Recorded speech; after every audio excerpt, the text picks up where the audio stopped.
Hola, Dios les bendice. Hoy vamos a tener nuestra clase número 5 del curso Cimientos de la Fe y el tema que vamos a estudiar tiene como título Jesucristo, Hijo de Dios.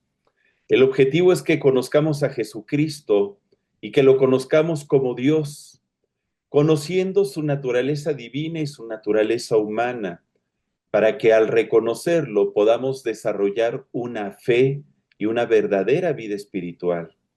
Vamos a nuestro pasaje base de Marcos 1, versículo 1, donde el Evangelio comienza con una declaración que define la identidad de nuestro Señor. Dice, principio del Evangelio de Jesucristo, Hijo de Dios. Jesucristo es el Hijo de Dios. Y no se trata simplemente de un título honorífico, sino que es la revelación de la persona, de la segunda persona de la Trinidad, la revelación de su naturaleza, Él como Dios, y el término Hijo de Dios en griego expresa no solamente filiación, sino igualdad en esencia con el Padre. En los tiempos del Nuevo Testamento, el afirmar que alguien era hijo de Dios implicaba que poseía la misma naturaleza divina. El predicador Billy Graham, él llegó a comentar acerca de esta verdad absoluta. El mayor descubrimiento del alma humana no es que Dios existe, sino que Jesucristo es Dios que vino a buscarnos. El predicador Charles Spurgeon, él afirmaba, si Jesús no fuera Dios, no podría salvar, y si no fuera hombre, no podría morir por nosotros. Pero siendo ambas cosas, Él es el perfecto Salvador de toda la humanidad. En este estudio vamos a tratar de descubrir que Jesús no solamente vino como un hombre extraordinario, sino que el mismo Dios se hizo carne y habitó entre nosotros. Como dice el Evangelio de Mateo en el capítulo 1, versículo 23, he aquí una virgen concebirá y dará a luz un hijo y llamará su nombre Emanuel, que significa Dios con nosotros. Vamos a hacer una oración. ¿Me acompañas? Padre, y te damos gracias por la oportunidad que nos das de escudriñar tu palabra y dejar que ésta impacte en nuestro corazón y que tú edifiques nuestra fe en nuestro Señor Jesucristo. Revélanos a Jesús como Dios y como Hijo de hombre, que vino a identificarse con nosotros en nuestra naturaleza humana y que tiene el poder divino de darnos el perdón de pecados y la salvación eterna. Gracias te damos porque no hay otro nombre dado a los hombres en el que podamos ser salvos, más que en el nombre de nuestro Señor Jesucristo. Amén. Amén. Pues vamos a ver varios puntos. Como punto número 1, vamos a hablar de que Jesús es Dios. Dice el Evangelio de Juan en el capítulo 1, vamos a leer del versículo 1 al 4. En el principio era el verbo, y el verbo era con Dios, y el verbo era Dios. Este era en el principio con Dios. Todas las cosas por Él fueron hechas, y sin Él nada de lo que ha sido hecho fue hecho. En Él estaba la vida, y la vida era la luz de los hombres. Esta es una de las declaraciones más hermosas que yo encuentro en la Biblia acerca de la persona de nuestro Señor. Y empieza declarando, en el principio era el verbo. Utiliza el apóstol Juan la palabra verbo para definir a Jesús. La palabra verbo en griego es logos, que significa palabra, razón o expresión divina. ¿Qué significa? Que el logo de Dios, la palabra de Dios, la expresión, la manifestación divina de nuestro Creador, del Padre Celestial, está en Jesús. Jesús es la expresión de nuestro Dios amado. Y por eso declara el apóstol Juan, y el verbo era con Dios, y el verbo era Dios. Todas las cosas por él fueron hechas. Creo que esto ya lo comentamos en alguna de las clases, cuando estudiamos en el libro de Génesis desde el capítulo 1, donde está el Padre, el creador de todas las cosas, el Espíritu Santo que se mueve sobre la faz de las aguas, y cuando Dios empieza a hablar y a crear, y dice la Escritura, y dijo Dios sea la luz, en ese momento se hizo manifiesto el verbo de Dios, la palabra de Dios por medio del cual fueron hechas todas las cosas. Declara Juan, en él estaba la vida y la vida era la luz de los hombres. Este apóstol declara tres verdades eternas. Número uno, en el principio era. ¿Qué significa? Que Jesús existe desde antes de la creación. Él es inicio y fin, alfa y omega. Dos, el verbo era con Dios. ¿Qué significa? Lo distingue como una persona, alguien que forma e integra la unidad Padre, Hijo y Espíritu Santo, tres personas en un solo Dios. Y el verbo era Dios, identificando su esencia divina. El logos entonces, o el verbo, o Jesús, que es la palabra hecha carne, no fue creado. Él es el creador en compañía del Padre Celestial y del Espíritu Santo. Todas las cosas por él fueron hechas, dice el versículo 3. Cristo entonces no comenzó en Belén cuando nació. Su existencia es eterna. Él es la palabra antes de ser carne y es la vida antes de entrar en nuestro tiempo. Conocer a Jesús es conocer al Dios eterno. Y cuando creemos en Jesús, que Él es la vida y la luz, creemos en el Padre, que es luz y que es vida también. Y ambos hacen morada con nosotros. Jesucristo declaró en Juan 10 del 27 al 37. Mira qué hermosas palabras. Mis ovejas oyen mi voz y yo las conozco y me siguen. Y yo les doy vida eterna y no perecerán jamás y nadie las arrebatará de mi mano. Una pausa.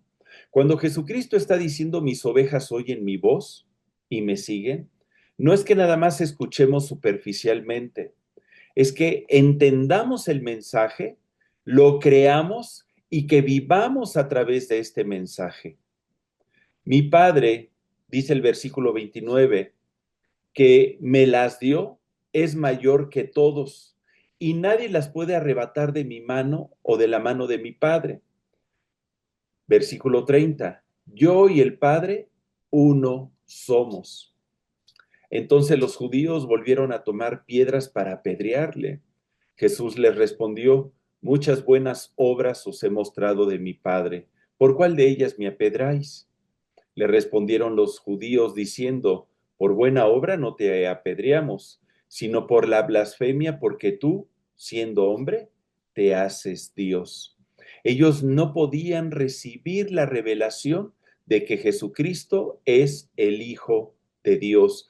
En esencia, Dios mismo hecho carne. Para ellos era algo que implicaba una blasfemia. Por eso Jesucristo decía, mis ovejas oyen mi voz y me siguen. Pero estos judíos no eran de las ovejas de Jesús porque no podían comprender el mensaje y creerlo. Jesús declara en el versículo 30, yo y el Padre uno somos. Y aquí el verbo somos está en plural, mostrando la unidad entre el Padre y el Hijo. Los dos somos, no una sola persona, sino una misma naturaleza divina. porque son dos personas, pero en una misma naturaleza divina. Los judíos comprendieron perfectamente esto y por eso lo acusaron de blasfemia. Tú siendo hombre te haces Dios, le dijeron. El predicador Rick Warren comenta que esta declaración rompe cualquier idea de Jesús como simple profeta o maestro moral. O es Dios o es un impostor. No hay un punto medio. Si fuera un impostor, la vida de millones de seres humanos hasta el día de hoy no habría sido transformada por el mensaje del Evangelio. Jesucristo se ha manifestado al corazón y a la vida de mucha gente y ha transformado sus vidas. Si fuera nada más un simple profeta, el mensaje hubiera quedado nada más escrito en estas palabras y no estaría morando su palabra en nuestro corazón. Cuando Jesús nos dice que nadie puede arrebatarnos de su mano, está asegurando nuestra seguridad eterna basada en su poder divino.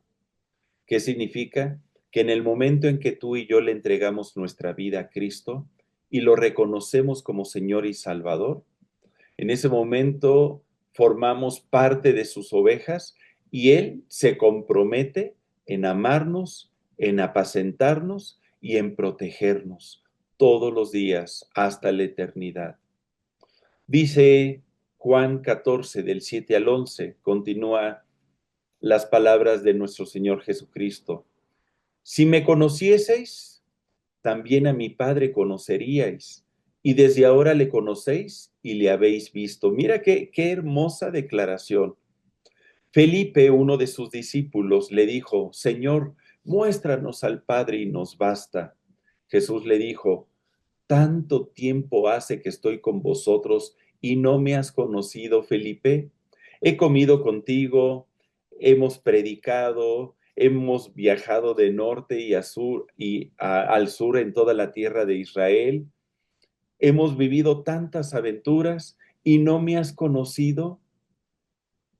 El que me ha visto, a mí ha visto al Padre, declara Jesús. ¿Cómo pues dices tú, muéstranos al Padre? ¿No crees que yo soy en el Padre y el Padre en mí? Las palabras que yo os hablo, no las hablo por mi propia cuenta, sino que el Padre que mora en mí, Él hace las obras. Creedme que yo soy en el Padre y el Padre en mí. De otra manera, creedme por las mismas obras. La persona del Padre Celestial y la persona de Jesús estaban tan compenetrados, una misma entidad divina, dos personas, una misma entidad. Es por eso que Jesús ora por sus discípulos en Juan 17.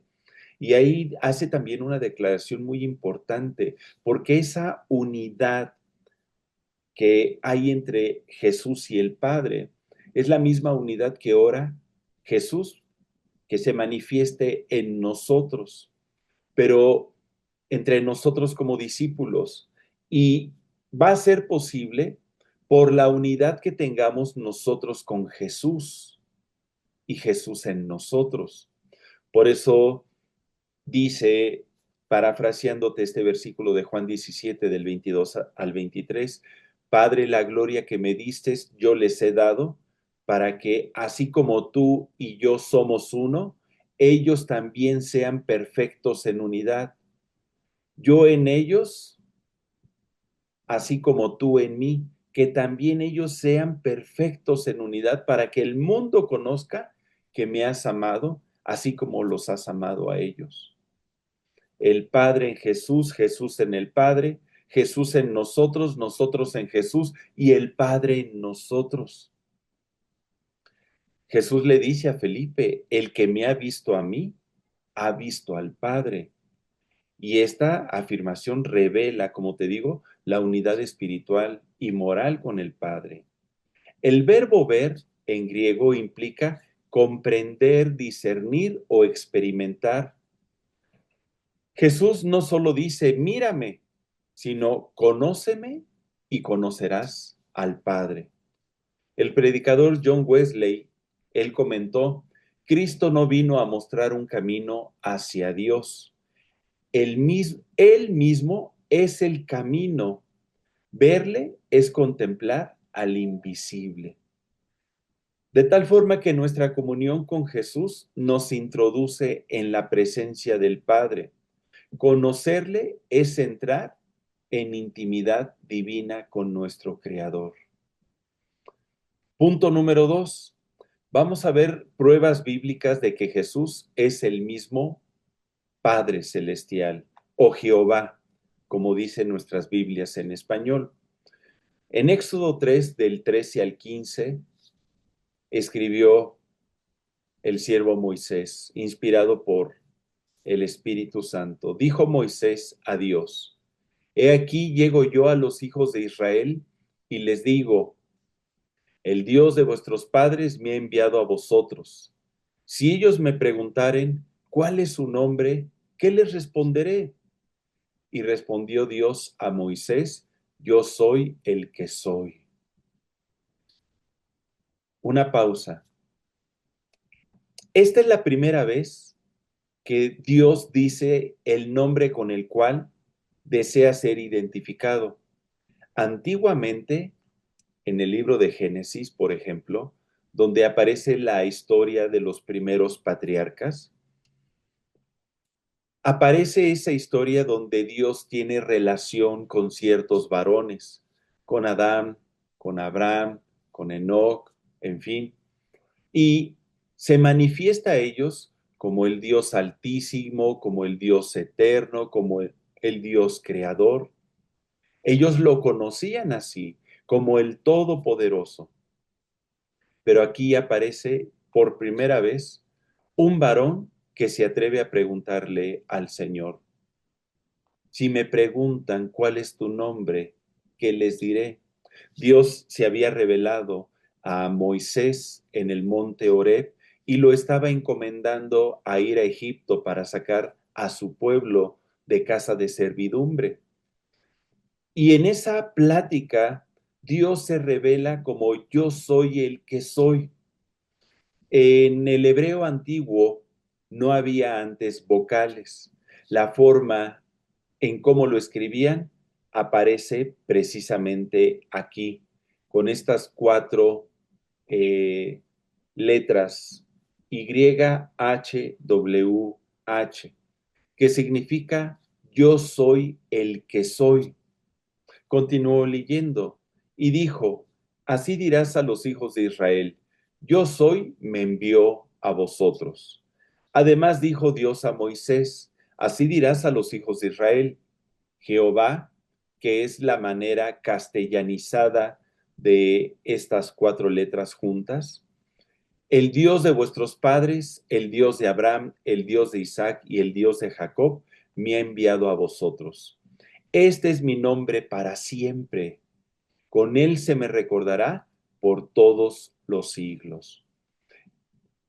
Dios se revela a Moisés como el yo soy el que soy. ¿Qué significa? El que existe, el ser que verdaderamente existe. El nombre de Jehová significa el que es, el que era y el que será por siempre, por toda la eternidad. En Éxodo 6, del 2 al 3, comenta, habló todavía Dios a Moisés y le dijo, yo soy Jehová. Y aparecí a Abraham, a Isaac, a Jacob como Dios omnipotente. Mas en mi nombre, Jehová, no me di a conocer a ellos. Y cuando Jesús se revela ante sus discípulos, ¿qué crees? También se revela como el yo soy. En Juan 8:58 dice, de cierto os digo, antes que Abraham fuese, yo soy. Fíjate, entonces, el yo soy, el ser que verdaderamente es, Él es el único que puede decir yo soy, yo existo, porque todos nosotros somos temporales. Todo cuanto existe, dice la Escritura, todo lo que se puede ver es temporal, pero el único que es eterno es el Creador, el yo soy. Y ese yo soy del Antiguo Testamento es el mismo yo soy que se revela en el Nuevo Testamento, en la persona de Jesucristo, el Verbo de Dios, la manifestación hablada de Dios se hizo carne, el yo soy habitó entre nosotros. Jesús adopta este mismo título en varios pasajes que podemos ver en el Nuevo Testamento. Por ejemplo, en Juan 6:35, Jesús comenta, yo soy el pan de vida.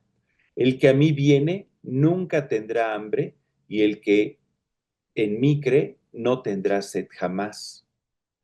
¿Cómo se manifiesta? Como yo soy el pan de vida, el pan que produce vida eterna.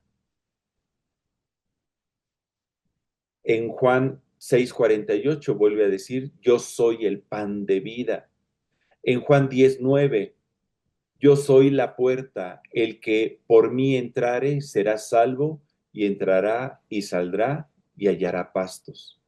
No hay ninguna puerta, no hay ningún otro camino por el que podamos andar o entrar para la vida eterna, más que a través de nuestro Señor Jesucristo. Él es el camino y Él es la puerta. En Juan 10:11 se revela como yo soy el buen pastor. El buen pastor su vida da por las ovejas. Y en Juan 11:25 también se revela como yo soy la resurrección y la vida. El que cree en mí, aunque esté muerto, vivirá. Entonces, el yo soy del Antiguo Testamento se hace presente también en el Nuevo Testamento. Cada yo soy, ego e mí, es una manifestación directa del nombre divino de Jehová. Charles Spurgeon comentó, cuando Cristo dice yo soy, el universo se sostiene en esas palabras, en esa verdad. Son la voz del Eterno hablando en labios humanos. Jesús entonces no es solamente un profeta del pasado, es el Dios eterno que aún nos está diciendo yo soy, porque el Padre Celestial y Jesús son uno. Así como está escrito en Deuteronomio 6:4. Oye Israel, el Señor nuestro Dios, el Señor uno es. Y amarás al Señor tu Dios con todo tu corazón y con toda tu alma y con todas tus fuerzas. En hebreo, la frase oye Israel, el Señor nuestro Dios, el Señor uno es, ahí aparece. Voy a tratar de pronunciarla. Yahvé Elohenu, Yahvé Ejad. Y la palabra Ejad significa uno y denota una unidad compuesta, no una unidad simple. No está hablando de singular, sino de las personas de Jesús, de Dios Padre, que entre ellos son uno. Así como Adán y Eva, este es un ejemplo donde se utiliza la misma palabra de unidad, ejad, y serán una sola carne. En Génesis 2:24, Dios manda que Adán y Eva, como esposos, sean una sola carne. Así el Padre, el Hijo y el Espíritu Santo son ejad, son una unidad compuesta. De tal manera que Jesús no contradice el monoteísmo de Israel, sino que lo revela en su plenitud. Punto número 3. Jesús es el Hijo de Dios, 100% Dios. Jesús vino siendo 100% Dios. Vamos a leer los siguientes dos pasajes. En Lucas 1 del 30 al 33 comenta: entonces el ángel le dijo a María cuando se le reveló: no temas porque has hallado gracia delante de Dios, y ahora concebirás en tu vientre y darás a luz un hijo, y llamarás su nombre Jesús. Este será grande y será llamado Hijo del Altísimo, y el Señor Dios le dará el trono de David, su padre, y reinará sobre la casa de Jacob para siempre, y su reino no tendrá fin. El ángel Gabriel se le presentó a María y le anuncia la voluntad del Padre, el plan de Dios para la salvación de la humanidad concebido desde el inicio de los tiempos, empezaba a tomar forma. El Espíritu Santo vendría sobre María, quedaría preñada María, de tal manera que sería un hijo de hombre y al mismo tiempo un hijo, el Hijo de Dios. Por eso dice aquí, y será llamado Hijo del Altísimo. Y aquí muestra su carácter divino, porque aun cuando vendría como hijo de un carpintero o de un constructor, él venía verdaderamente como rey, rey de toda la creación.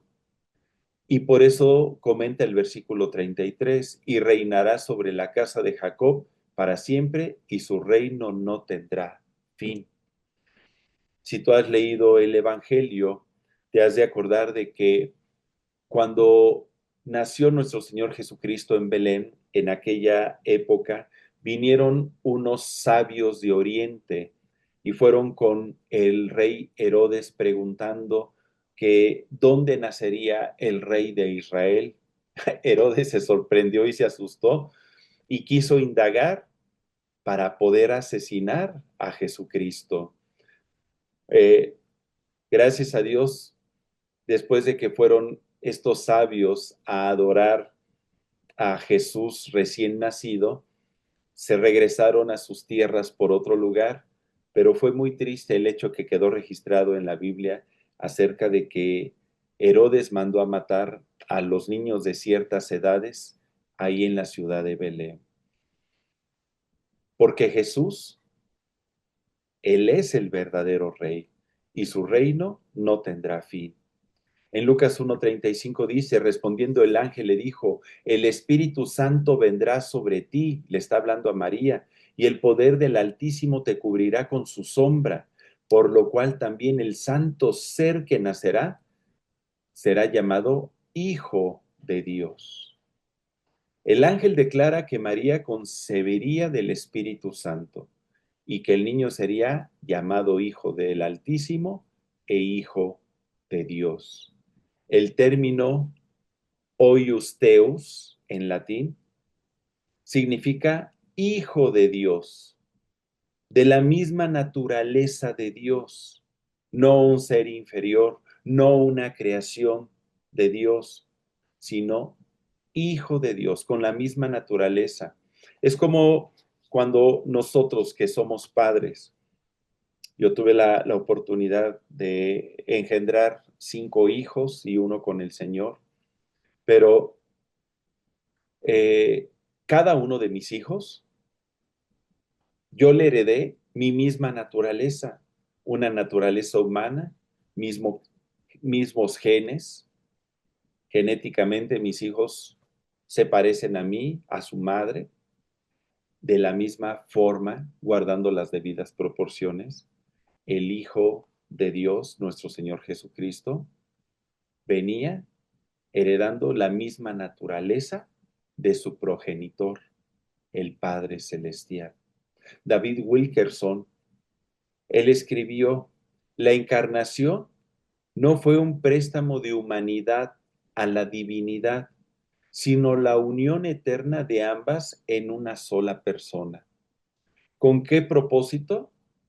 Porque se requería un sacrificio perfecto para expiar el pecado de toda la humanidad. La humanidad estaba condenada a la muerte eterna. y no existía nada que pudiese reconciliar al hombre con su creador más que el sacrificio de su amado Hijo Jesús. Él como Cordero fue entregado para expiar nuestros pecados. El justo se hizo injusto, el bendito se hizo maldición, para que nosotros los malditos heredemos la bendición de Dios y pasar de ser pecadores a ser hechos hijos de Dios también. La salvación es posible porque el Hijo de Dios tomó nuestra naturaleza para redimirla desde adentro.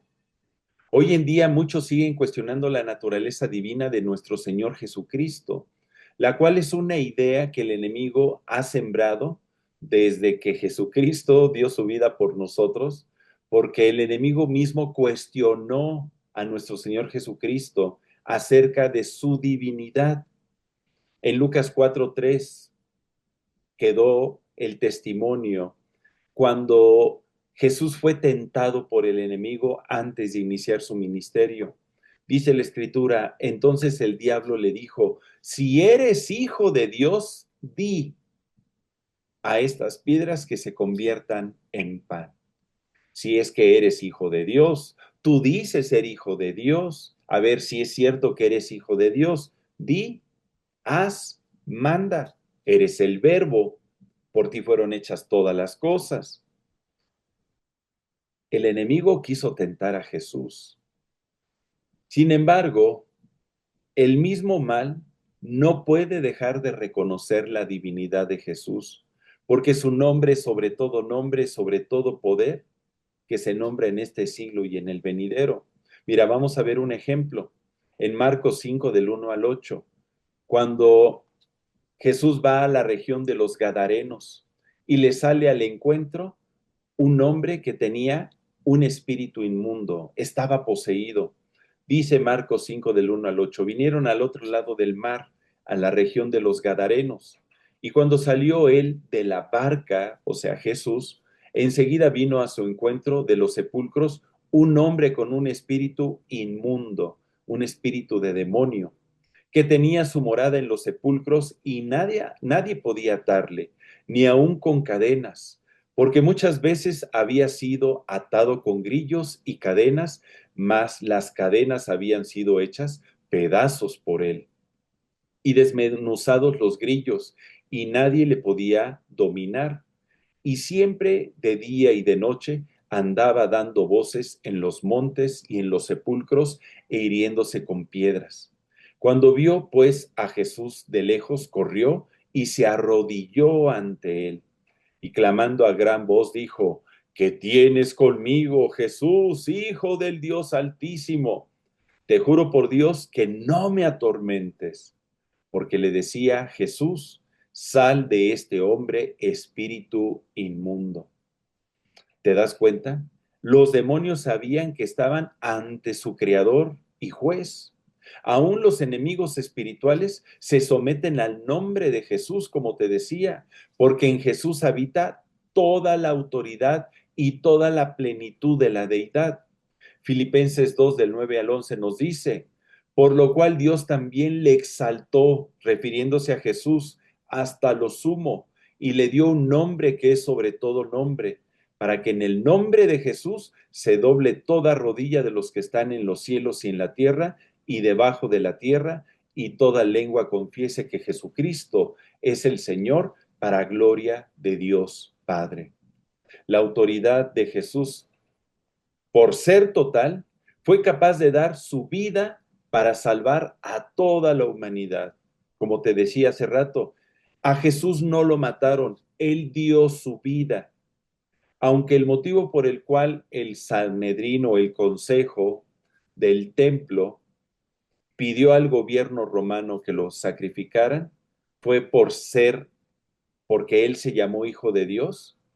La realidad es de que a pesar de la envidia que le tenían y de que en el pensamiento de ellos lograron su fin de matar o asesinar al Hijo de Dios, la realidad es de que a Jesús no lo mataron ni los judíos, no lo mataron los romanos, ni los gentiles. Jesús dio su vida. Eso es muy diferente. Jesús dio su vida por todos nosotros. Él voluntariamente la entregó. Dice en Lucas 22 del 70 al 71. Dijeron todos, luego, ¿eres tú el Hijo de Dios? Y él les dijo, vosotros decís que lo soy. Entonces ellos dijeron, ¿qué más testimonio necesitamos? Porque nosotros mismos le hemos oído de su boca decir, soy el Hijo de Dios. Entonces, Jesús no fue crucificado por hacer milagros, sino por declarar esta verdad divina. Él es Dios mismo. Punto número 4. Pero Jesús no solamente vino en esa naturaleza divina, sino que vino también siendo 100% hombre. De tal forma que nos comprende, nos entiende, porque en ocasiones al leer el Evangelio, uno podría desarrollar el pensamiento, bueno, es que Jesús buscaba al Padre en oración, ayunaba, leía la Biblia, hacía estos milagros, pues porque Él es el Hijo de Dios, Él vino como Dios, Él es Dios mismo hecho carne. Pero se nos olvida también que Jesús vino como 100% hombre y vino así para mostrarnos el camino por el cual debemos de andar tú y yo, que imitemos su ejemplo, que nos demos cuenta que la vida en Cristo se puede vivir siendo 100% hombres. Él no utilizó su naturaleza divina para vencer al pecado. En su naturaleza humana, él fue tentado. Ahorita lo vamos a estudiar. Y como hombre se mantuvo firme y nos enseñó cómo podemos nosotros amar a Dios con todo nuestro corazón, alma, mente y fuerzas. Jesús, en Mateo 11:19, vemos que él mismo se llamaba Hijo del Hombre. Dice, vino el Hijo del Hombre que come y bebe y dicen, he aquí un hombre comilón y bebedor de vino, amigo de publicanos y de pecadores, pero la sabiduría es justificada por sus hijos. Como Jesucristo convivía con la gente pecadora para acercarla al reino de Dios, pues los doctores de la ley, los fariseos, veían mal esos comportamientos de Jesús. No se daban cuenta que Jesús vino a rescatar lo que se había perdido. Él vino por las ovejas que estaban perdidas. Él vino por la moneda que se había perdido, por cada uno de nosotros que vivíamos en pecado. ¿Cómo poder rescatar a los que viven en pecado si no convivimos con ellos? Y fue lo que hizo Jesús, acercar el reino de Dios a nuestras vidas. Y comía y bebía con los publicanos, con los pecadores. Y por eso esa sabiduría estaba siendo justificada, porque traía salvación y vida eterna.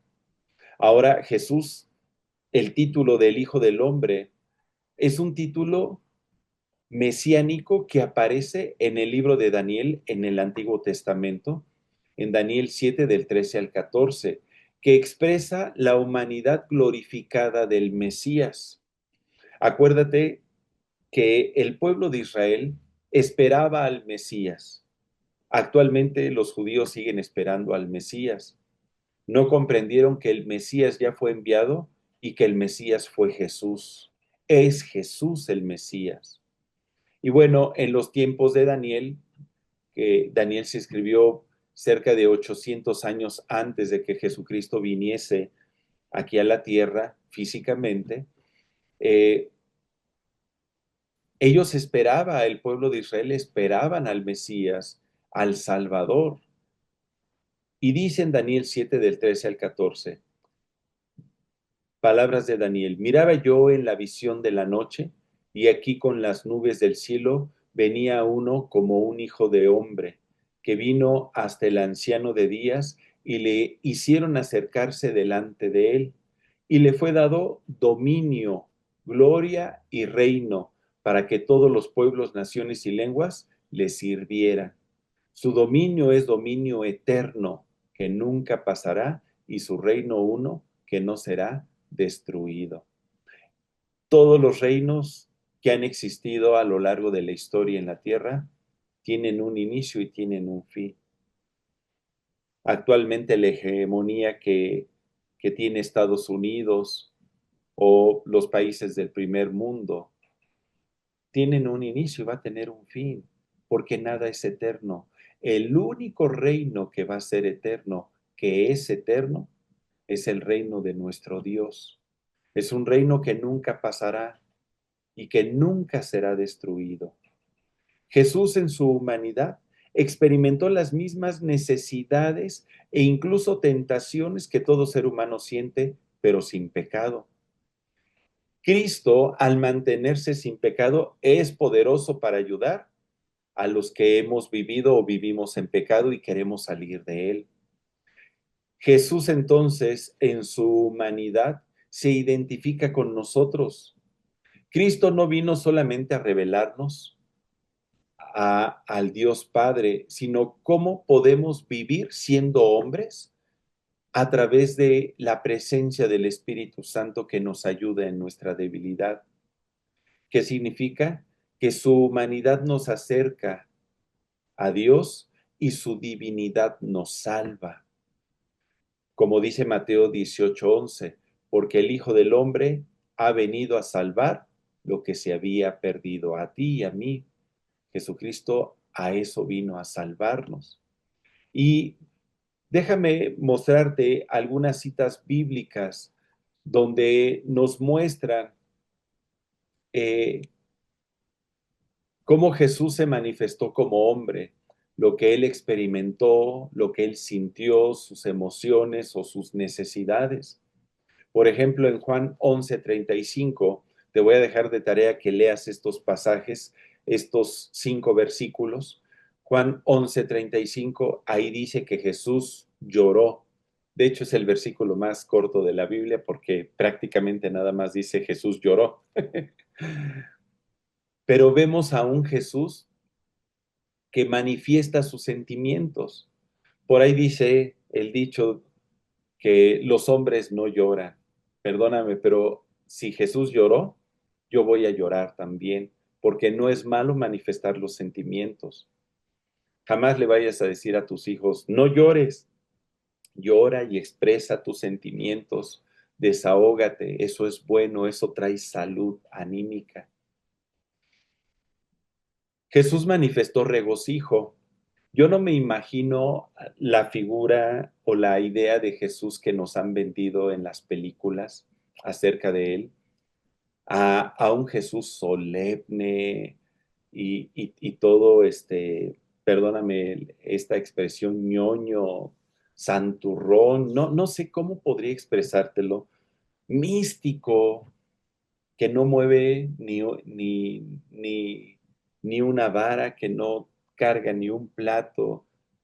No, yo el Jesús que conozco, el Jesús que se ha revelado a mi vida, es un Jesús alegre, es un Jesús que ríe, es un Jesús que tiene un buen sentido del humor, es un Jesús que ama la vida, que nos ama a nosotros, que nos enseña a disfrutar la vida, un Jesús que se manifiesta, que manifiesta su corazón, un, y lo podemos ver porque en Marcos 14:34 nos habla de cómo Jesús se entristecía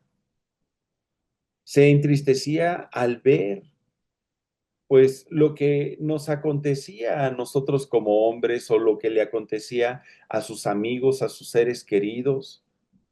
Entonces, es bueno manifestar esas emociones. Jesús se enojaba.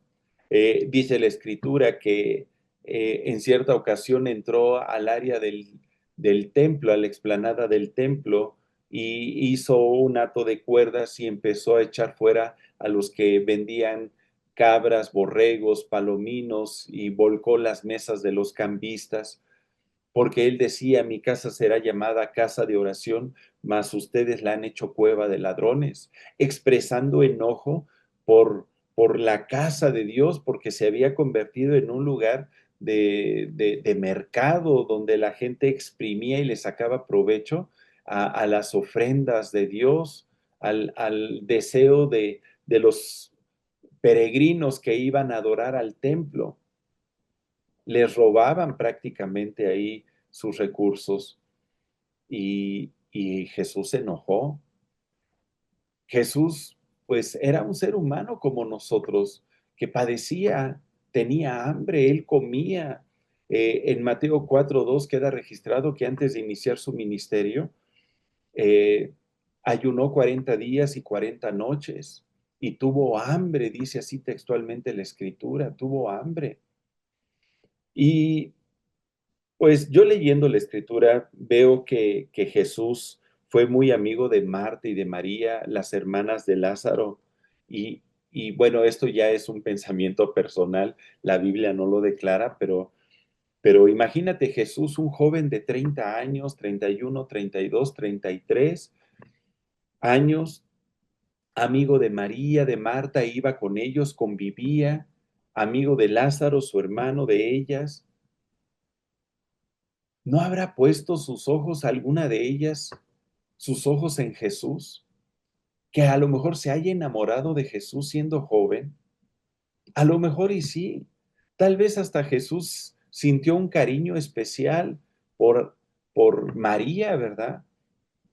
No lo dice la Escritura, pero lo que sí dice la Escritura es que Jesucristo fue tentado en todo, en lo que nosotros somos tentados, pero Él se mantuvo firme, sin pecado. Y por eso es que Él es poderoso para socorrer a los que son tentados. Punto número 5. Ya vimos que Jesucristo es Dios, ya vimos que Jesucristo vino siendo 100% Dios, 100% hombre. Vamos a hacer ahora un resumen acerca del ministerio de Jesús, desde que Él nació hasta que dio su vida por todos nosotros. Y vamos a hacer algunas declaraciones en torno a todas las citas bíblicas que vamos a escudriñar. Empecemos, inciso A, Jesucristo existe desde siempre. En Juan 1, del 1 al 4 dice, en el principio era el verbo y el verbo era con Dios y el verbo era Dios. Este era en el principio con Dios. Todas las cosas por Él fueron hechas y sin Él nada de lo que ha sido hecho fue hecho. En Él estaba la vida y la vida era la luz de los hombres. Jesús existía antes de que Él naciera, por la eternidad, desde la eternidad. Ahora, esto significa que Jesús no fue creado. Vamos a ver algunas citas bíblicas directas y alusivas a esta verdad.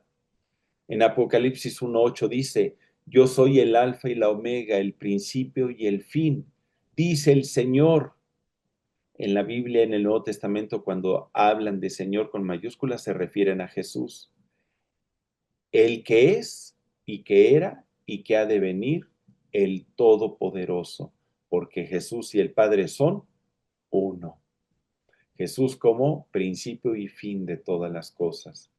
Y algunas citas alusivas en Miqueas 5:2 que está en el Antiguo Testamento.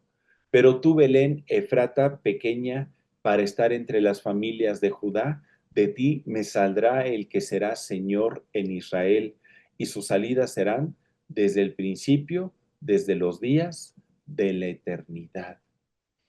Esta es una de las profecías que seguramente conocían los sabios, los intérpretes de la ley, los escribas que estaban esperando al Mesías, donde se anunciaba que este redentor nacería en Belén. Fíjate, Miqueas fue escrito más o menos 400, 500 años antes del nacimiento de Jesús y ya se estaba anunciando la ciudad donde nacería nuestro Señor Jesucristo y de la familia de Judá. Y dice aquí, sus salidas son desde el principio, desde los días de la eternidad, como diciendo, ese rey que nacería, ese niño que nacería, pues es un niño con un reino eterno y él existe desde antes de todos los tiempos. En Juan 8:58 comenta, Jesús les dijo, de cierto os digo, antes que Abraham fuese, yo soy. Y Abraham había vivido cerca de 3.500 años antes del nacimiento de Jesús. Entonces, imagínate, y Jesús aquí lo afirma, antes que Abraham fuese, yo soy. Y no lo dice en un sentido de autoridad, de que como Él es el Hijo de Dios y por eso es primero, o Él es Dios, sino se refiere también en tiempo y espacio, o sea, Jesucristo, Él es eterno y Él existe desde la eternidad. En Colosenses 1 del 15 al 17 comenta acerca de Jesús, Él es la imagen del Dios invisible, el primogénito de toda creación, o sea, el primero de toda la creación, porque en Él fueron creadas todas las cosas, no que Él fue creado primero, por Él fueron creadas todas las cosas, las que hay en los cielos, las que hay en la tierra, visibles e invisibles, sean tronos, sean dominios, sean principados, sean potestades, todo fue creado por medio de Él y para Él, y Él es antes de todas las cosas, y todas las cosas en Él subsisten. Antes de la creación, ¿qué había? Dios había creado el reino celestial, a los ángeles, a los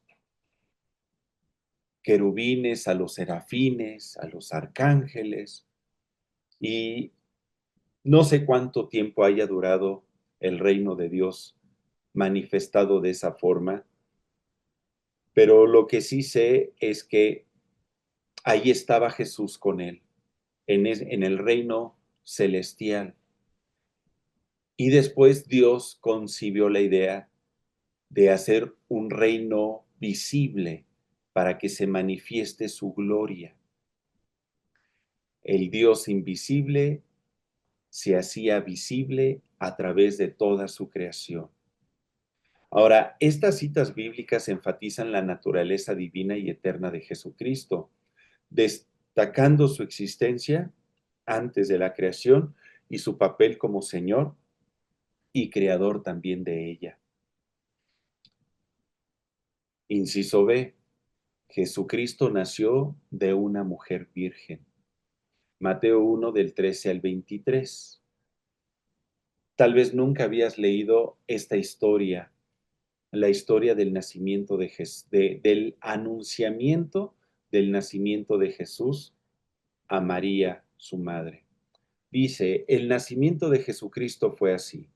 Estando desposada María, su madre, con José, antes que se juntasen, o sea, no vivían como esposos, no tenían vida conyugal. Se halló que había concebido del Espíritu Santo. Y José, su marido, como era justo y no quería infamarla, quiso dejarla secretamente. Una pausa. En la ley de Moisés está escrito un mandamiento o una ley que tiene como objetivo que el pueblo de Israel viva en pureza y en santidad. Para Dios el matrimonio es un pacto sagrado. Y aunque José y María no estaban casados, solamente desposados, en los tiempos bíblicos el desposorio era casi tan fuerte como el estar casados. Estaban prometidos María y José el uno para el otro. Prácticamente ya eran marido y mujer ante los ojos de Dios y de la comunidad, pero no vivían juntos. Todavía no se habían casado, estaban desposados. Y si una mujer desposada tenía vida sexual con algún hombre, pues era acusada de adulterio, ella y esa persona, y la sentencia era morir apedreados.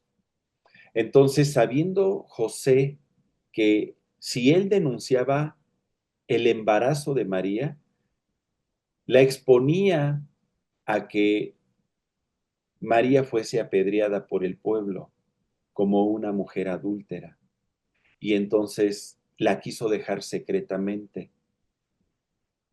Quiso él asumir la responsabilidad del embarazo de María desde ese momento.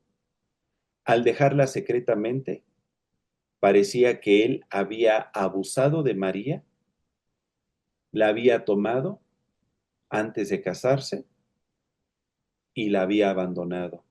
Y eso hacía que María fuese libre de culpa.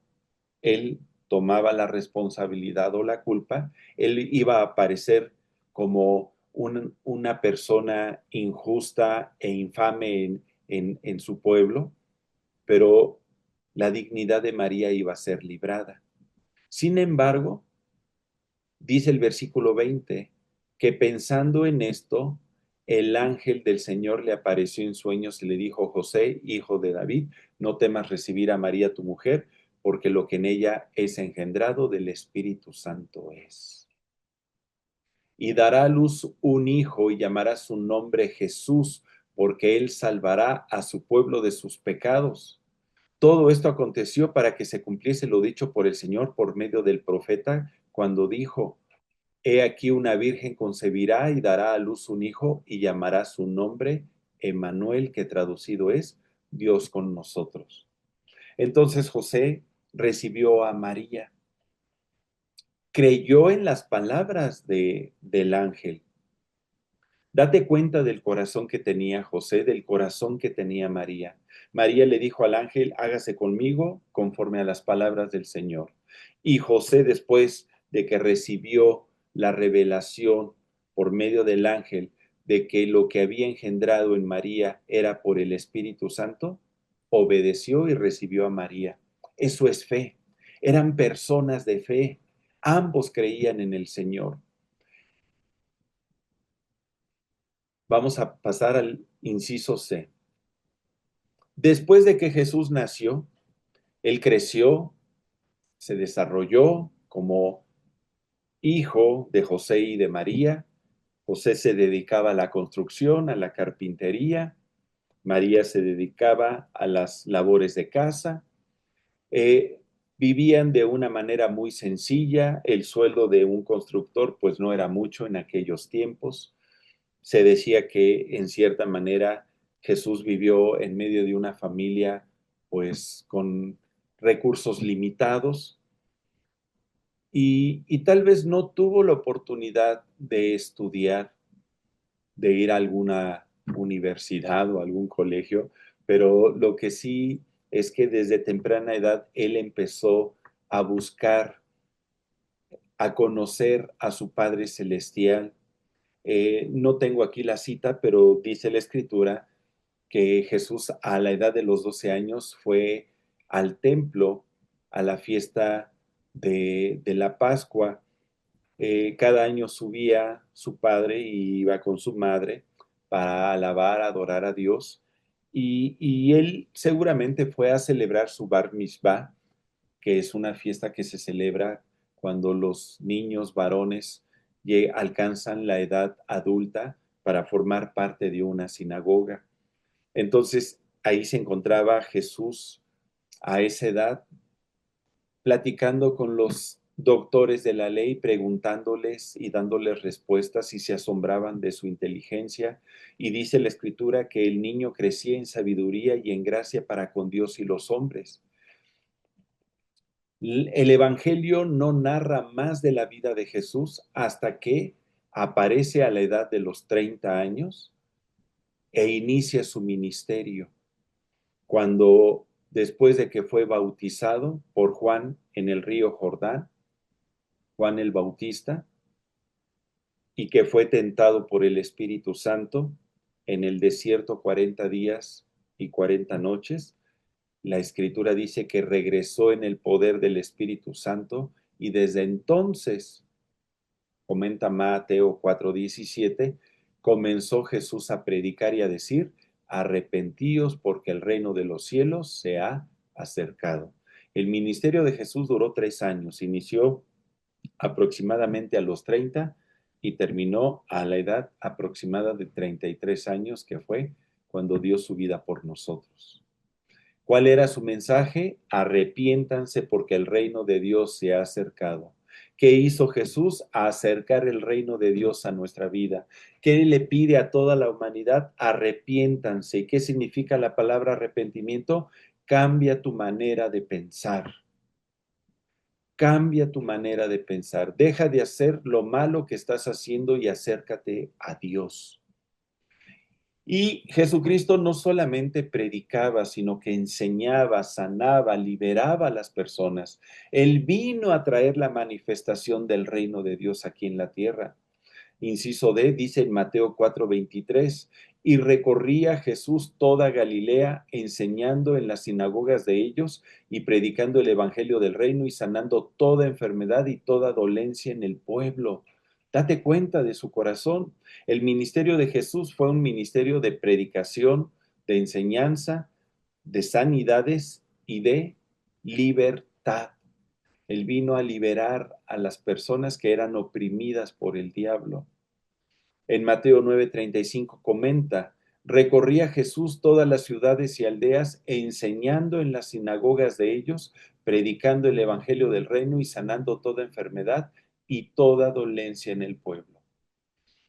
Yo creo en este evangelio, en el evangelio donde el reino de Dios se acerca a la vida de las personas y donde cuando recibimos a Jesús no solamente recibimos la salvación, sino recibimos el reino de Dios en nuestra vida, vivimos en el reino de Dios se hace presente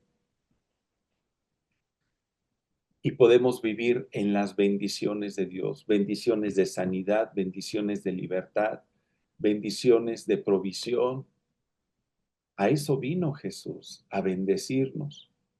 Inciso E, pero la vida en Cristo no es solamente el recibir bendiciones de parte de Dios. Lamentablemente, la mayor parte de las personas se acercan a Dios para recibir algo, pero te habías hecho la pregunta, ¿y habrá algo más que solamente recibir de parte de Dios? Sí, Dios está esperando que cada persona que le ama y que le sigue sea un discípulo de Cristo. ¿Qué significa?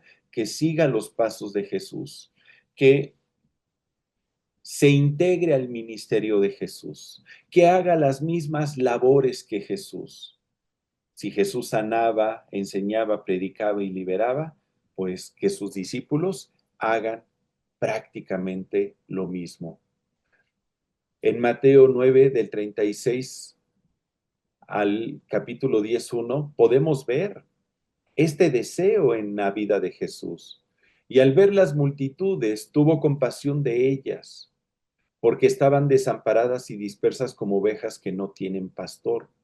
Entonces dijo a sus discípulos, a la verdad la mies es mucha, mas los obreros pocos. Rogad pues al Señor de la mies que envíe obreros a su mies. Entonces, llamando a sus 12 discípulos, les dio autoridad sobre los espíritus inmundos para que los echasen fuera y para sanar toda enfermedad y toda dolencia. ¿Te das cuenta? Qué sorprendente. La misma autoridad que hay en Jesús se la dio a sus discípulos. Si tú eres discípulo de Jesús, Dios desea que tú manifiestes esta autoridad. Y esta autoridad es contra toda enfermedad, toda dolencia y contra todos los espíritus inmundos, para que tú puedas ayudar a las personas a recuperar su sanidad y a vivir en libertad. Dice en Lucas 10, del 1 al 2, después de estas cosas designó el Señor también a otros 70, a quienes envió de dos en dos delante de él a toda ciudad y lugar a donde él había de ir. Y les decía, la mies a la verdad es mucha, mas los obreros pocos, por tanto rogad al Señor de la mies que envíe obreros a su mies. No solamente envió a los primeros 12 discípulos, envió a otros 70, de dos en dos, en equipos de dos en dos. Vayan por todas las ciudades, aldeas, lleven el mensaje de la salvación, digan a la gente que se arrepientan, oren por sus necesidades, bendíganles, ayúdenles. ¿Te has preguntado si Jesucristo estuviera físicamente aquí con nosotros? ¿Qué crees que haría? Yo me imagino que nos organizaría nuevamente de dos en dos. A ver, muchachos, vayan, salgan y prediquen y manifiesten el reino de Dios aquí en la tierra. Para eso estás tú, para eso estoy yo.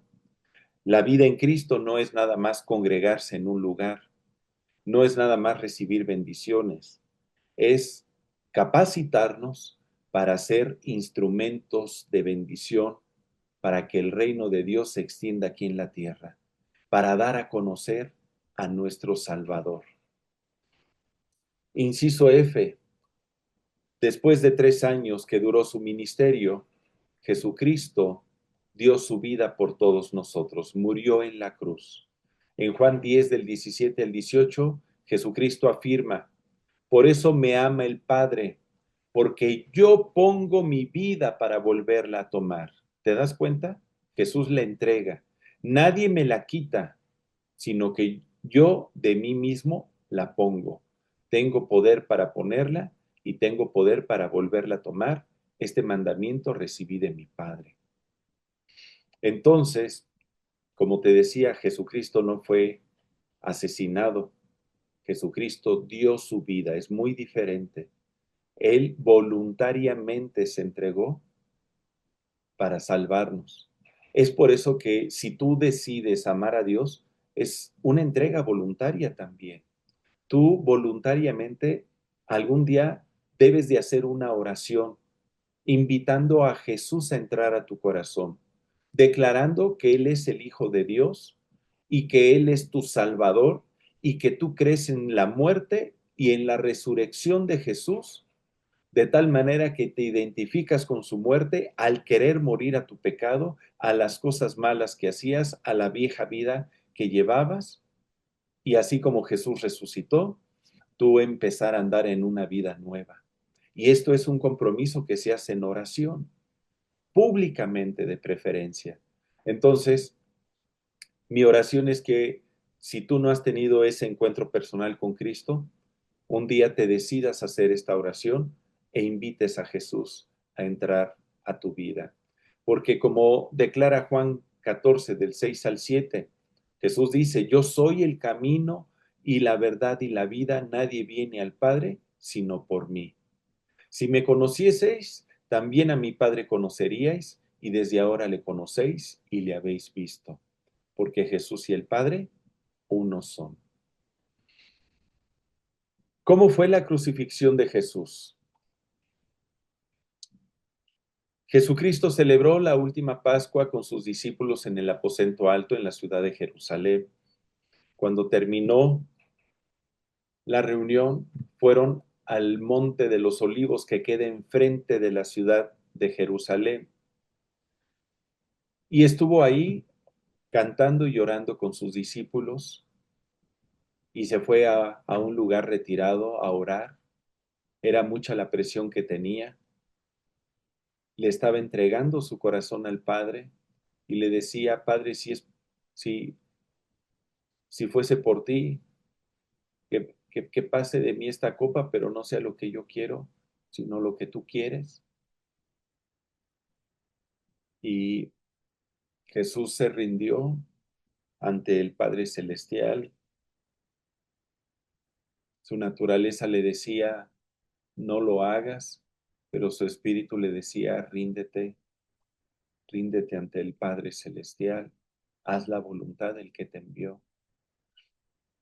En ese momento Jesús empezó a sudar gotas de sangre,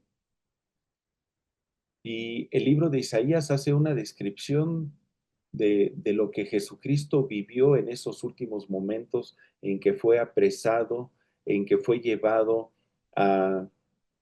ante las autoridades del templo, donde fue golpeado, fue escarnecido, después fue llevado ante Herodes, fue llevado ante Pilatos, donde lo golpearon, donde le dieron latigazos y donde terminaron crucificándolo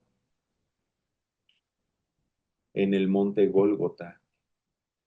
Dice Isaías 53, del 3 al 7, despreciado y desechado entre los hombres, varón de dolores, experimentado en quebranto, y como que escondimos de él el rostro, fue menospreciado y no lo estimamos.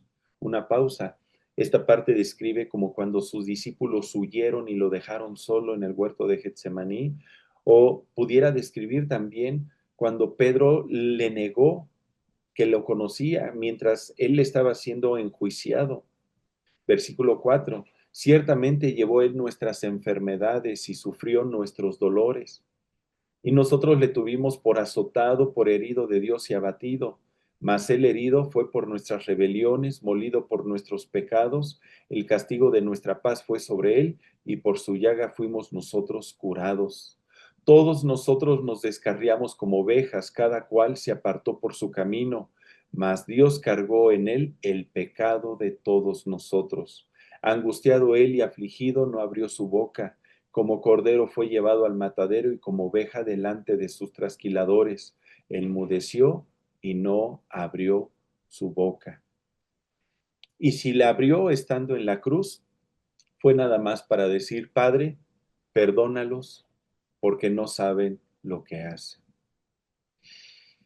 Jesucristo llevó en la cruz nuestros pecados, nuestras enfermedades, y a través de su muerte nos reconcilió con el Padre. Después de su muerte fue bajado. Vino José de Arimatea, un discípulo de Jesús, pidió el cuerpo ante Pilatos, él lo permitió y tomó el cuerpo, lo limpió y lo puso en un sepulcro que quedaba cerca del lugar de donde fue crucificado, en un huerto. Dice, inciso H, en Juan 19, del 41 al 42, y en el lugar donde había sido crucificado había un huerto, y en el huerto un sepulcro nuevo, en el cual aún no había sido puesto ninguno. Allí, pues, por causa de la preparación de la Pascua de los judíos, y porque aquel sepulcro estaba cerca, pusieron a Jesús. Jesucristo fue enterrado, y él permaneció enterrado 3 días, como estaba profetizado. En En vida, él le llegó a decir a sus discípulos que el Hijo del Hombre estaría 3 días bajo tierra, pero que él resucitaría. Porque la resurrección es el símbolo y el testimonio, la evidencia de que Jesucristo vino a derrotar a la muerte. Por eso, al morir por nosotros y resucitar, él venció a la muerte. La muerte gobernaba sobre la vida del hombre. Dice la Escritura que la paga del pecado es muerte, mas la dádiva de Dios es vida eterna en Cristo Jesús. Cualquier persona que peca está bajo el imperio de la muerte, bajo la autoridad de la muerte. Cuando nos arrepentimos y aceptamos a Jesucristo como Señor y Salvador y creemos en su muerte y resurrección, en ese momento hacemos nuestra esta promesa y Dios nos libra de la autoridad de la muerte para darnos vida y vida eterna. Vida eterna. Y cuando Jesucristo resucita, se convierte en el primogénito de la resurrección, atestiguando y certificando que verdaderamente Dios nos va a resucitar a ti y a mí en el día postrero. Vamos al inciso I, la resurrección de Jesús. Mateo 27, del 62 al capítulo 28, versículo 10. Vamos a leer. Al día siguiente, que es después de la preparación, se reunieron los principales sacerdotes y los fariseos ante Pilato, diciendo: Señor, Nos acordamos que aquel engañador, entre comillas, dijo, viviendo aún, después de 3 días resucitaré. Manda pues que se asegure el sepulcro hasta el tercer día, no sea que vengan sus discípulos de noche y lo hurten y digan al pueblo, resucitó de entre los muertos. Y será el postrer error peor que el primero. Y Pilato les dijo, ahí tenéis una guardia, id, aseguradlo como sabéis. Entonces ellos fueron y aseguraron el sepulcro y sellando la piedra y poniendo la guardia. Pasado el día de reposo, al amanecer del primer día de la semana, vinieron María Magdalena y la otra María a ver el sepulcro. Y hubo un gran terremoto porque un ángel del Señor descendió del cielo y llegando removió la piedra y se sentó sobre ella. Su aspecto era como un relámpago y su vestido blanco como la nieve. Y de miedo de él, los guardas temblaron y se quedaron como muertos. Mas el ángel respondiendo dijo a las mujeres, no temáis vosotras, porque yo sé que buscáis a Jesús el que fue crucificado. Y mira qué hermosa declaración. No está aquí, pues ha resucitado. Como dijo, venid, ved el lugar donde fue puesto el Señor. E id pronto y decid a sus discípulos que ha resucitado de los muertos. Y aquí va delante de vosotros a Galilea, y allí le veréis. He aquí os lo he dicho. Entonces ellas saliendo del sepulcro con temor y gran gozo, fueron corriendo a dar las nuevas a sus discípulos. Mientras iban a dar las nuevas a los discípulos, he aquí Jesús les salió al encuentro diciendo, salve. Y ellas acercándose, abrazaron sus pies y le adoraron. Entonces Jesús les dijo, no temáis, id, dad las nuevas a mis hermanos para que vayan a Galilea y allí me verán. Qué hermoso. Jesucristo ha resucitado. Imagínate esa noticia. Fue algo fantástico que ellas recibieron. Nuestro Señor ha resucitado. Cuando llegaron con los discípulos, me imagino que gritaron y dijeron, Cristo ha resucitado, venció a la muerte. Las promesas y todo lo que nos ha dicho es verdadero, pero lamentablemente, así como hay gente que cree en Jesús y recibe las palabras de Jesús, hay gente que se empeña en no creer en Jesús. Y fue lo que hicieron los que lo fueron a apresar, los sacerdotes del templo. Mira lo que aconteció en Mateo 28 del 11 al 15. Cómo estos sacerdotes corrompieron a los soldados para dar un informe falso y decir que Jesús no había resucitado. Mateo 28 del 11 al 15. Mientras ellas iban, he aquí unos de la guardia fueron a la ciudad y dieron aviso a los principales sacerdotes de todas las cosas que habían acontecido. Y reunidos con los ancianos y habiendo consejo, dieron mucho dinero a los soldados, diciendo, decid vosotros, sus discípulos vinieron de noche y lo hurtaron, estando nosotros dormidos. Y si esto lo oyere el gobernador, nosotros le persuadiremos y os pondremos a salvo. Y ellos tomando el dinero hicieron como les habían instruido. Este dicho se divulgó entre los judíos hasta el día de hoy, y por eso hasta el día de hoy siguen esperando a un Mesías, a su Salvador, sin darse cuenta que el Salvador del mundo ya vino. Ahora, estos soldados, pues, al decir esta mentira, estaban exponiendo su vida de que fueran reprimidos, castigados por no cumplir con sus funciones. Creo que pues fue muy terrible lo que el complot que se generó aquí. Y todo esto podemos ver la huella del enemigo, porque el enemigo mismo, él cuestionaba y sigue cuestionando al día de hoy si eres hijo de Dios. ¿Verdaderamente Jesús es el Hijo de Dios? Y mucha gente recibe este tipo de pensamientos y no pueden acercarse al autor de la vida. El predicador Wayne Myers resume: Jesús no vino a hacer historia, vino a cambiar la eternidad del hombre, vino a cambiar tu eternidad. Si antes estábamos destinados a la muerte, ahora estamos destinados a una vida y vida en abundancia. Yo te invito a que estudies nuevamente el tema y conozcas y recibas a Jesús, el Hijo de Dios, en tu corazón. Vamos a orar.